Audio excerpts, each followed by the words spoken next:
Ce cours d'introduction à la médecine physique et de réadaptation constitue le premier d'une série de cours qui seront destinés principalement aux résidents de cette spécialité ainsi qu'à toute personne ayant un rapport de près ou de loin avec la MPR. Sans tarder, voici le plan de cette présentation. Nous allons commencer par aborder la question de la naissance des spécialités en médecine. Et de là, nous analyserons les raisons et les besoins qui ont abouti à la création de la médecine physique. Et puis nous ferons un bref rappel historique sur l'introduction de la MPR en Algérie. La partie la plus importante de cette présentation est celle qui analyse les champs de compétences et la formation du médecin MPR, ainsi que le caractère interdisciplinaire de notre spécialité. Nous citerons vers la fin les principales sociétés savantes en médecine physique, chez nous et dans le monde, pour terminer avec une conclusion. Les spécialités médicales sont nées au XIXe siècle. La masse des connaissances médicales nouvelles était si importante que les médecins devaient se séparer en deux groupes. Les généralistes, qui savent l'essentiel de tout, et les spécialistes, qui savent presque tout dans un secteur limité. Le dictionnaire Littré nous définit le spécialiste comme étant un médecin qui se consacre principalement ou de manière exclusive au traitement de certaines maladies.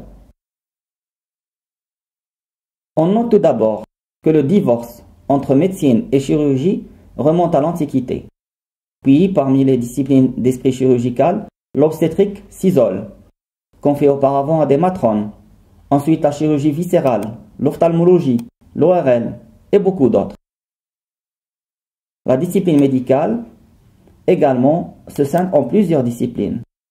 Ces spécialités naissent évidemment en fonction des besoins de l'époque. Souvent, c'est la pathologie d'organes qui est à l'origine des spécialités comme la neurologie, la cardiologie, la gastro-entérologie. Plus rarement, la base est physiopathologique. C'est le cas de l'allergologie et de la diététique. D'autres spécialités sont orientées contre un agent pathogène, comme l'infectiologie ou la phthysio. Aux étapes de développement de l'organisme correspondent des spécialités comme la pédiatrie ou la gériatrie. L'étude de l'environnement permet d'identifier la médecine du travail, la médecine du sport ou la médecine tropicale. Il existe enfin des spécialités médicales que légitiment des techniques d'investigation ou de traitement sophistiquées, de maniement difficile ou de prix de revient élevé. Le radiodiagnostic et la radiothérapie en sont les chefs de file. Maintenant, on arrive à la situation où il y a soit altération ou perte de la fonction de l'organisme. Fonction qui peut être motrice, sensorielle, cognitive, sociale ou autre. Jusqu'au XXe siècle, il n'y avait aucune spécialité médicale qui prenait en charge ce type de conditions, ainsi que ses conséquences, aussi bien sur l'individu que sur son environnement. Le sujet était alors livré à lui-même ou à sa famille. Le monde médical ne s'intéressait pas ou peu à ces malades. Ceci était à l'origine de la création, au XXe siècle, de la rééducation et la réadaptation fonctionnelle. C'est une véritable médecine de la fonction. Elle ne se réfère pas à un organe ni à une étiologie, mais à un individu dont les déficiences sont responsables d'incapacités fonctionnelles et parfois de handicap. Pour bien comprendre les notions qu'on vient de citer, on doit revenir à la classification internationale des handicaps, déficiences, incapacités et désavantages, proposée par l'OMS en 1980. Une classification se basant sur le modèle de Wood. Comme conséquence d'une maladie ou d'un traumatisme, on aura une déficience, qu'on appelait auparavant infirmité, une déficience ou une altération du fonctionnement d'un organe ou d'un système.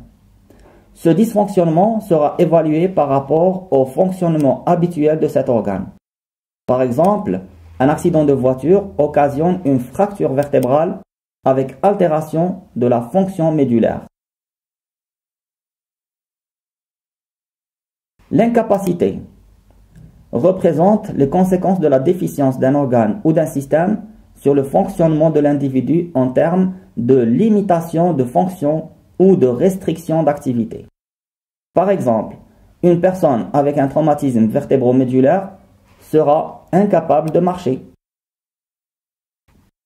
Le handicap ou désavantage représente l'écart ou l'intervalle entre l'incapacité de l'individu et les ressources personnelles, matérielles et sociales dont il dispose pour pallier ses incapacités. Cet écart lui confère un désavantage social, par exemple, comme une personne paraplégique ne pourra plus marcher, elle sera désavantagée sur le plan social parce qu'elle ne pourra plus se rendre à son travail. La rééducation intervient lorsque la fonction donc est altérée. Elle utilise différentes techniques visant à réduire ses déficiences et incapacités. La réadaptation, par contre, fait appel à un ensemble de moyens pour aider le patient à s'adapter à ses incapacités ou à changer son comportement. Claude Amonet définit la réadaptation comme étant l'ensemble des moyens médicaux, psychologiques et sociaux qui permettent à une personne en situation de handicap ou menacée de l'être, du fait d'une ou de plusieurs limitations fonctionnelles, de mener une existence aussi autonome que possible. Il existe un troisième pôle de la spécialité, représenté par la réinsertion, définie par la mise en œuvre de différentes mesures médico-sociales, visant à optimiser le retour dans la vie de société en évitant l'exclusion. Nous arrivons maintenant à la définition de l'Organisation mondiale de la santé de la MPR. Cette définition dit que le médecin de MPR est le spécialiste qui a pour rôle de coordonner et d'assurer la mise en application de toutes les mesures visant à prévenir ou réduire au minimum les conséquences d'un accident, d'une maladie ou d'une malformation, tant sur le plan fonctionnel, physique, psychologique, social et économique, des déficiences et des incapacités. Elle sera orientée vers la récupération de capacités fonctionnelles et de qualité de vie des patients atteints de handicap congénital ou acquis. Il faut noter que la médecine physique est une spécialité qui est née des cendres de la médecine militaire. Celle-ci vivait ces derniers jours avec la diminution du nombre de soldats blessés après les guerres mondiales. La rééducation fonctionnelle civile a alors pris le relais en appliquant les concepts développés auprès des soldats blessés, aux malades et aux blessés civils, et en développant de nouvelles approches. En 1995, la rééducation et réadaptation fonctionnelle, appellation utilisée uniquement en France et au Luxembourg, devient la médecine physique et de réadaptation, se rapprochant ainsi de la terminologie européenne et internationale. Ce changement d'identité en France a cependant semé la confusion au sein du monde médico-chirurgical qui emploie encore souvent le terme de rééducation et réadaptation fonctionnelle. Et même dans nos facultés de médecine algériennes et dans nos CHU, l'administration ainsi que les patients continuent à utiliser l'ancien nom de la spécialité. Ceci a été à l'origine de beaucoup de confusion, notamment entre notre spécialité médicale et celle de nos partenaires et collègues, les masseurs-kinésithérapeutes. Cette confusion est plus évidente quand il s'agit de nommer notre spécialité en arabe. Pour illustrer ceci, j'ai fouillé dans mes papiers et je n'ai pas trouvé deux attestations de travail qui utilisent le même nom pour la MPR, même si ces attestations ont été attribuées par le même établissement. À titre exemple, cette attestation parle de i'adat taqwim. Une deuxième cite i'adat taqwim al-'idam en faisant confusion avec l'orthopédie. Une troisième parle de i'adat takyif al-wazifi.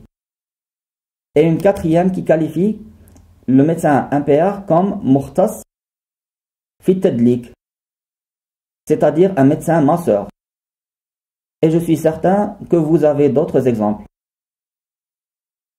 Si on se dirige vers les autres pays arabes, on pourra trouver de multitudes d'appellations comme celle de tibb tabi'i, utilisée dans les pays du Golfe, et qui prête également confusion avec la médecine phytothérapie.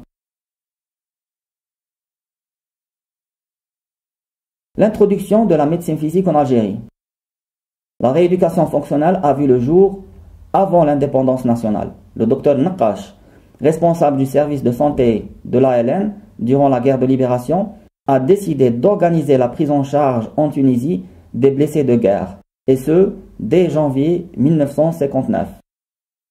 Dans l'Algérie coloniale, une clinique de rééducation chirurgicale a été créée à Tiqsraïn en 1956. Elle comportait 3 pavillons et une unité d'appareillage. Elle était dirigée par un chirurgien. Après l'indépendance, cette même clinique devint un centre public de rééducation et fut confiée au docteur Yagoubi, qui était formé dans la spécialité de MPR en Yougoslavie et qui à son retour a travaillé à Oran puis à Tiqsraïn. Il fut le premier professeur de médecine physique du continent africain, avant même que la France n'ait le sien en 1968, le professeur Grossior.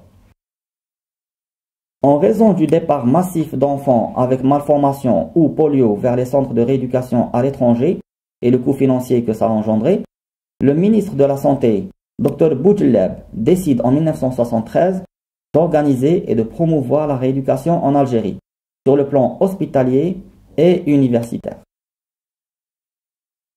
3 mesures furent prises. Premièrement, l'envoi de médecins en formation dans la spécialité de rééducation fonctionnelle dès octobre 1974 et qui sont revenus en 1978 avec des CES. La deuxième mesure, c'était la redynamisation du service de rééducation de l'hôpital de Douala. Et la troisième mesure, c'était l'appel en coopération du professeur Claude Amonet, qui lance à la formation de médecins spécialistes en rééducation. La première promotion de spécialistes en rééducation fonctionnelle est sortie en 1980. Elle était composée de 5 médecins formés à Tiqsraïn. Ceux-ci, par la suite, ont été nommés en qualité de maîtres assistants. À partir de 1981, il y a eu une création successive d'établissements hospitaliers spécialisés avec grande capacité d'hospitalisation, notamment à Tiqsraïn, à Azur-Plage, à Seraïdi, à Rasselma, à Ilmaten et à Bouhnifia. En plus des services de MPR au niveau des CHU civils et militaires, notamment à Ben Aknoun, Blida, Sidi Bel Abbas, Oran, Tizi Ouzou, Constantine, Tlemcen, hôpital militaire de Ain Naja et Bouchaoui, avec un recrutement de plus en plus important des résidents. À partir de 1985, la progression des carrières a permis l'installation des premiers rangs magistraux dans les structures déjà citées. Le domaine de compétence de la médecine physique est très vaste, car la cible de l'action du médecin MPR, c'est la fonction. Celle-ci peut être altérée de plusieurs manières et durant des âges différents. Les principaux champs d'action de notre discipline sont les suivants. Les spécialistes en MPR sont appelés à intervenir sur des situations dans le domaine de l'appareil locomoteur, comme les arthrites chroniques de l'enfant ou de l'adulte, l'arthrose, les arthropathies hémophiliques, les déformations et les douleurs du rachis, la traumatologie, notamment sportive, les suites de traumatismes et d'interventions chirurgicales, etc. Le domaine du système nerveux est très vaste. Il comprend aussi bien des pathologies centrales, les accidents vasculaires cérébraux, les lésions médulaires, les maladies neurodégénératives, que les atteintes périphériques, traumatiques ou inflammatoires. Dans le domaine cardiovasculaire et respiratoire, l'objectif est surtout le réentraînement à l'effort des insuffisances vasculaires et respiratoires, en prenant bien sûr toutes les précautions nécessaires à ce type de pathologie. Dans le domaine pelvis-sphinctérien, le diagnostic et le traitement des incontinences urinaires ou fécales, la médecine physique devra s'occuper aussi des dysfonctionnements sexuels d'origine neurologique. Il faut cependant mentionner que ce type de problème est largement négligé chez nous en raison principalement de notre contexte socioculturel. Il est également important de recourir à une rééducation périnéale systématique en postpartum afin de prévenir les incontinences urinaires. Il existe par ailleurs une multitude de nouveaux domaines dans lesquels la MPR apporte de précieuses contributions, comme celui de l'expertise médicale, la gériatrie, la cancérologie, les brûlures, l'obésité, les problèmes de déglutition, les problèmes des fonctions supérieures comme la réhabilitation dans le domaine de la communication et de la mémoire. Cette liste des champs de compétences s'allonge en fait d'année en année. L'éducation thérapeutique constitue une étape souvent incontournable de la prise en charge de ces maladies chroniques. Il faut signaler à la fin qu'il est difficile de maîtriser tous ces domaines de compétences, à la fois à cause de la diversité anatomique et physiopathologique à laquelle ces médecins sont confrontés. Il sera alors judicieux de se spécialiser dans un domaine particulier et d'acquérir un niveau d'expertise satisfaisant. Et pourquoi pas ne pas penser à la création de centres de référence nationale avec des niveaux d'excellence dans un domaine particulier, notamment concernant la prise en charge des maladies rares, comme le syndrome de Marfan ou la maladie d'Ehlers-Danlos, ou les maladies de surcharge, mais aussi les syndromes polymalformatifs. Par ailleurs, le médecin MPR est appelé à acquérir des savoir-faire spécifiques en fonction de son orientation de prédilection. Par exemple, l'appareillage, les prothèses pour les amputés, les attelles et orthèses, y compris en podologie, la prescription des aides à la marche et des fauteuils roulants. Le médecin MPR peut également pratiquer des thérapeutiques manuelles, comme l'ostéopathie, bien sûr s'il a bénéficié d'une formation spécifique. L'usage de la toxine botulique pour le traitement de la spasticité et des dystonies est aujourd'hui très courant dans les services de MPR.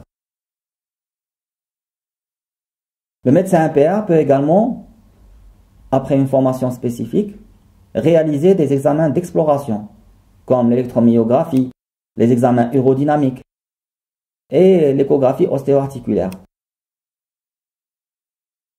La formation de résidanat en médecine physique se déroule en 4 années, durant lesquelles, au niveau des centres hospitalo-universitaires et certains EHS, le futur spécialiste va acquérir des compétences en matière de connaissance de l'anatomie et de la physiologie pour pouvoir réaliser une analyse clinique rigoureuse, lui permettant de déterminer par un examen clinique approfondi les déficiences qui gênent réellement le patient et les restrictions d'activité et des participations qui en découlent. Il proposera alors une prise en charge qui sera la plus adaptée, qu'elle soit médicamenteuse, physique, technique, humaine ou sociale.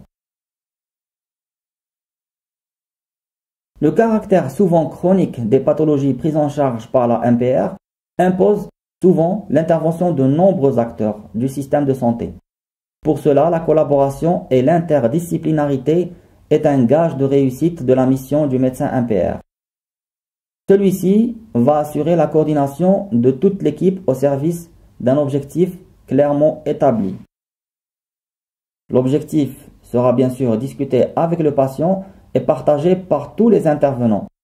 Il sera évalué de façon régulière.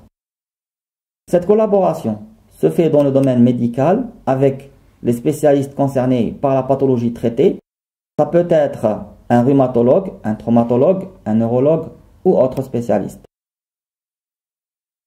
Dans le domaine paramédical, le partenaire préféré des médecins physiques est le kinésithérapeute, mais parfois il est nécessaire de faire appel aux ergothérapeutes, aux psychométriciens ou aux appareilleurs. En fait, cette interdisciplinarité ne se limite pas à ces deux domaines. Elle peut s'étendre également vers le volet social. Le médecin physique peut en effet être considéré comme un trait d'union entre le médical et le social. La réadaptation sociale et professionnelle fait appel à différents intervenants, parmi lesquels les travailleurs sociaux, pour permettre le maintien ou la reprise des activités de la vie quotidienne. Cette interdisciplinarité devra être appliquée dans tous les centres hospitaliers et devra aboutir idéalement à la mise en place de réseaux de prise en charge de pathologies chroniques comme par exemple le traumatisme crânien grave, un réseau qui aura pour mission de prendre en charge le patient depuis le début de l'affection et jusqu'à la réinsertion socio-professionnelle. Les principales sociétés savantes qui représentent notre spécialité sont d'abord au niveau national, nous avons la Société algérienne de médecine physique et réadaptation, la SAMER. En France, la MPR est représentée principalement par la SOFMER, Société française de médecine physique et de réadaptation. En Europe, on retrouve the European Society of Physical Medicine and Rehabilitation. Aux États-Unis, the American Academy of Physical Medicine and Rehabilitation. Et enfin, nous avons la chance d'avoir une société internationale de médecine physique qui est l'ISPRM. En conclusion, nous dirons que la spécialité de MPR est une jeune spécialité. Elle évolue comme toutes les autres spécialités. Il est aujourd'hui important d'en définir la mission, les pratiques et les champs de compétences. La MPR aujourd'hui n'est plus la même qu'il y a 20 ans. Elle s'étend à des pathologies de plus en plus variées et nécessite le développement de nouveaux modes thérapeutiques et de nouvelles méthodes d'évaluation. L'Algérie compte aujourd'hui environ 400 médecins MPR dans le domaine public et privé. Il sera indispensable qu'ensemble, au niveau national, nous travaillons dès maintenant et pour les années à venir à adapter et à moderniser nos structures d'accueil, notre niveau d'expertise dans les différents champs de compétences de la MPR ainsi que nos moyens thérapeutiques et d'évaluation, afin de valoriser notre belle spécialité auprès de la société et des pouvoirs publics. Voici quelques références et sites qui m'ont aidé à préparer cette présentation. À la fin, je vous recommande de visiter le site Réseau national des rééducateurs algériens, RENAR, sur ce lien. Vous pouvez vous inscrire gratuitement, je validerai votre inscription et vous allez trouver cette vidéo ainsi que beaucoup d'autres. À la prochaine, Inch'Allah.